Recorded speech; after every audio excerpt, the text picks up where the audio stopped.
Mic check 1 2 1 2. It's the Y2K collector here, and I'm just redoing my gaming shelf here. As you can see, I'm just kind of sorting out some of the games that I have, and I'm going through somewhat of a weeding process to sort out the games that I'm going to be selling.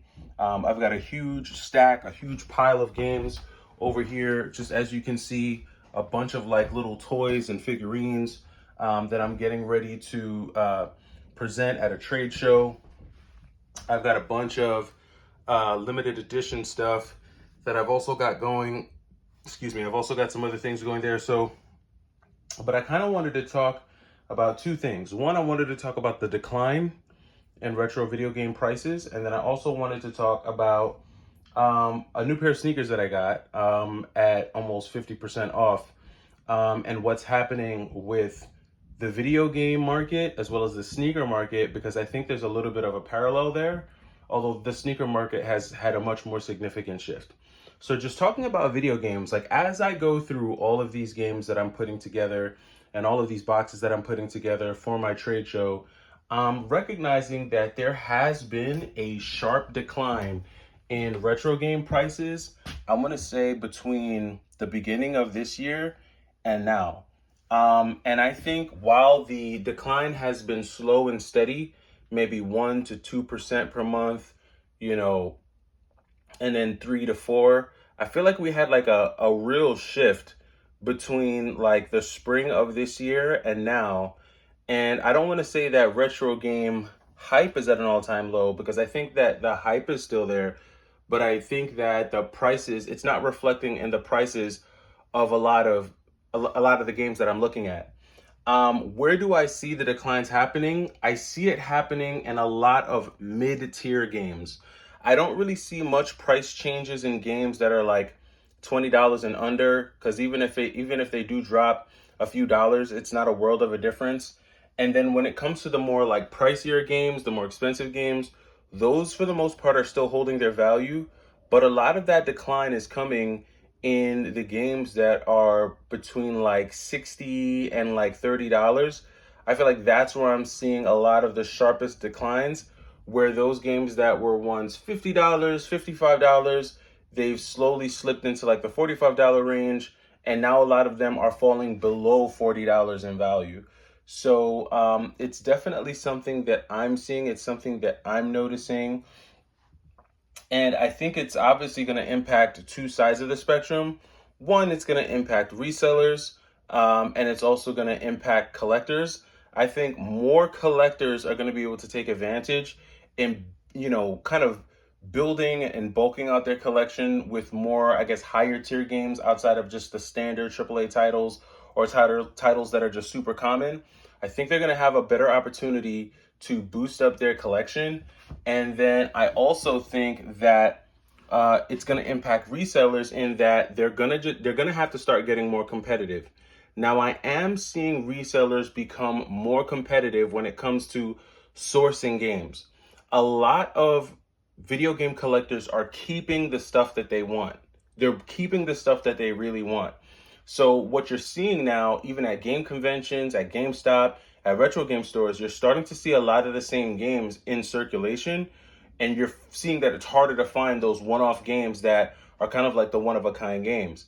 And it's because the people that spent like the last 3 4 5 years bulking up their collection, they don't want to move off of the titles that they feel are quality or harder to find.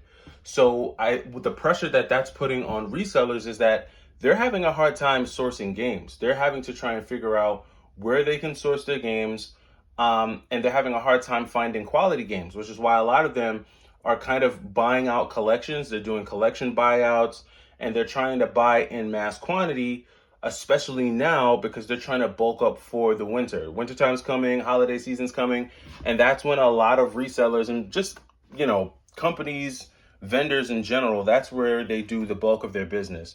So if you are someone who's trying to offload your collection, you do want to sell a lot of games, now is probably the best time ever, because a lot of resellers, they're paying up. They're paying top dollar for games, especially if you're coming at them with good quality games. You're going to get top dollar for those games. So it's an interesting time. We see the ebbs and flows of the market every year. So it's nothing that's like blowing me away. It's nothing that I'm, super surprised by, but it is something to consider if you're going to be collecting or reselling.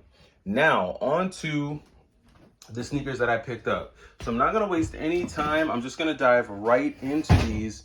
And what you're looking at here is the most recent Nike pickup. Now, I picked these up because these were on sale for about 50% off.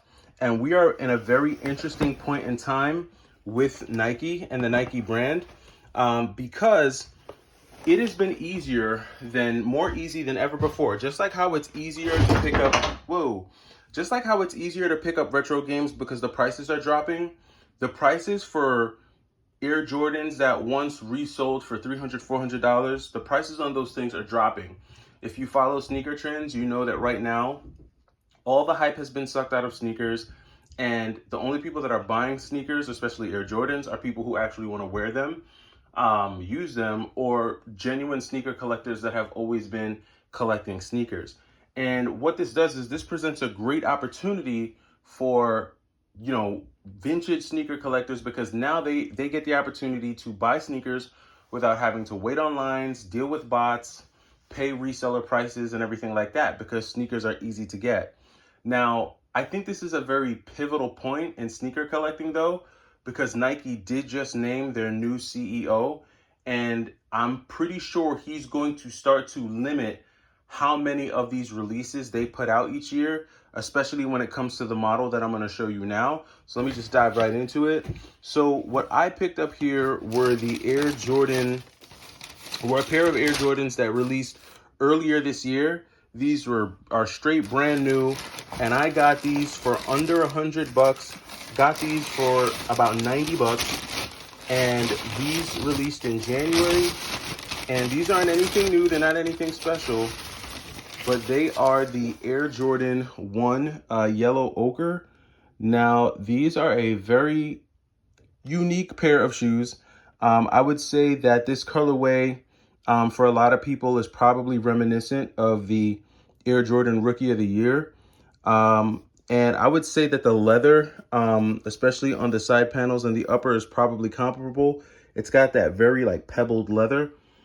This is a very nice autumn shoe. It's a very good autumn, fall type of shoe that I can wear in this season. It matches the season pretty well.